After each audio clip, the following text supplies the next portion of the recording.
بەرپرسی فەرمانگەی پەیوەندەکانی دەرەوەی حکوومەتی هەرێم ڕای دەگەیەنێت هەوڵێک بۆ کۆچکردنی کریستیانەکان لە عێراق و هەرێم هەیە. لەبارەی نرخ لە مانگی ڕەمەزان قایمقامێتی سلێمانی ڕوونکردنەوە دەدات. کۆی گشتی هەناردەکردن و داهاتی نەوتی هەرێم لە ساڵی 2021 بڵاو کرایەوە. سڵاوتان نەبێ لە شارپرێسەوە هەواڵی ڕۆژتان پێشکەشەکەم. بەرپرسی فەرمانگەی پەیوەندەکانی دەرەوەی حکوومەتی هەرێم ڕای دەگەیەنێت هەوڵێک بۆ کۆچکردنی کریستیانەکان هەیە کە بە بۆچوونی ئێمە کۆچکردن چارەسەر نییە، بەڵکو ئەم خەڵکانە خەڵکی ڕەسەنی ئەم وڵاتن. سەفین دزەیی بەرپرسی فەرمانگەی پەیوەندەکانی دەرەوەی حکوومەتی هەرێم ڕای دەگەیەنێت بەداخەوە کە تەماشا دەکەین ئەو پێکاتانەی کە پێکاتی ڕەسەنی ئەم خاک و وڵاتن لە کۆنەوە شانبەشانی پێکاتەکانی تر ژیاون بۆی هەرێمی کوردستان و سەرکردایەتی سیاسی هەرێمی کوردستان بەردەوام شانازی بەوە دەکەین کە لە دێر زەمانەوە خاوەنی کەلتورێکی لێبوردەیی و پێکەوە ژیان بووین. ئێستا جێیداخە بەردۆخێکی ناهەموار لە عێراق هاتوتە ئارا کە خەڵکانێک مەترسی لەسەر خۆیان دەبینن بە شێوەیەک مانەوە و ئایندەیان نادیارە. ئاماژەی بۆش کردووە بەپێی هەندێک ئامار کە نازانرێت چەندە وردن، بەڵام لە ساڵی 2023ەوە ڕێژەی 1,500,000 هاوڵاتی کریستیان لە عێراق بووە، بەڵام ئێستا باز لەوە دەکرێت کە کەمتر لە 400,000یان لە عێراق ماون و زۆربەیان لە هەرێمی کوردستاندا دەژین. قایمقامێتی سلێمانی ئاشکرای دەکات لە سلێمانی لە مانگی ڕەمەزاندا نرخەکان بەجێگیری دەمێننەوە و ڕێگە بە گرانبوونی خۆراک نادرێت.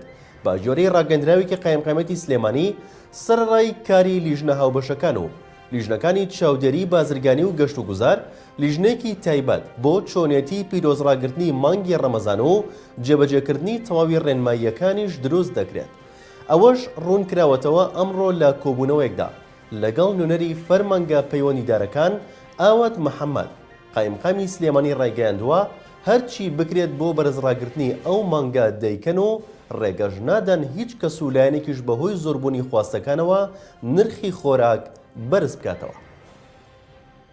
کۆمپانیای دیلۆیت وردبینی لە فرۆشتن و داهاتی نەوتی ساڵی ڕابردوو ئاشکرا دەکات و ڕایگەیاندووە لە چوارچەوەی پرۆسەی وردبینی کەرتی نەوت و گاز لە هەرێمی کوردستان و وەک بەشێک لە دەستپێشخەری تایبەت بە شەفافیەت لە بەرنامەی کاری حکوومەتی هەرێمی کوردستان راپۆرتی پشتڕاستکراوی تایبەت بە داتە و زانیاری نوێ لەبارەی هەناردەکردن، بەکاربردن و خەرجی و داهاتەکانی نەوت بۆ هەر چوارچارەکی ساڵی 2021 لەلایەن کۆمپانیای دیلۆیتی جیهانیەوە بڵاوکرایەوە.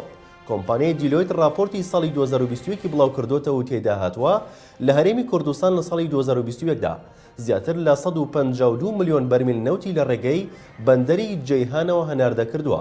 هەروەها تێکڕا بەرمیلێک نەوت بە 59.4 دلار فرۆشراوە. ئەمەش بۆش دەکات کۆی داهاتی نەوتی فرۆشرا و 9 ملیار دلار بوو، زیاتر لە 5 ملیار دلار خەرجی نەوت بووە و پوختەی داهاتیش نزیکەی 4 ملیار دلار بووە. ئەمڕۆ پێنجشەممە سوپای تورکیا لە سنووری پارێزگای هەولێر پێشڕەویەکانی دەست پێکردووە و هێزە شارکەرەکانی سوپای تورکیا چوونەتە ناو چەند گوندێکی سنووری برادۆس و چواردەوری گوندەکانیان گرتووە و مەترسی بۆ سەر ژیانی گوندنشینان دروست بووە. ئێوارەی دوێنێ نزیکەی چەند کاتژمێرێک پێکدادانی نێوان پاکەکە و سوپای تورکیا لە نزیک گوندەکانی لێلکان و خەلیفان و ئێستاش بە بیانووی گەڕان و پشکنین خۆیان لە گوندەکاندا ماونەتەوە و بە تەواوی گەماڕۆیان خستوتە سەر گوندەکان. بە گوێرەی سەرچاوەکان لە کۆبوونەوەکەی ئەنتاڵیای نێوان نێچروان بارزانی و ئەردۆغان ڕێکەوتن لەسەر ئەوە کراوە کە هێرش بکەنە سەر گەریلەکانی پاکەکە و پێدەچێت ئەم جارە بەرنامەکە بە جۆرێک بێت لە باکووری کوردستان بەتایبەت لە سنووری چەمچۆ تورکیا و پارتیژ لە گارەوە گەماڕووی گەریلەکانی پاکەکە بدەن و پێدەچێت دەستپێکردنی هێرشەکانیش لە سەرەتای مانگی نیسانی ئەم ساڵەوە بێت.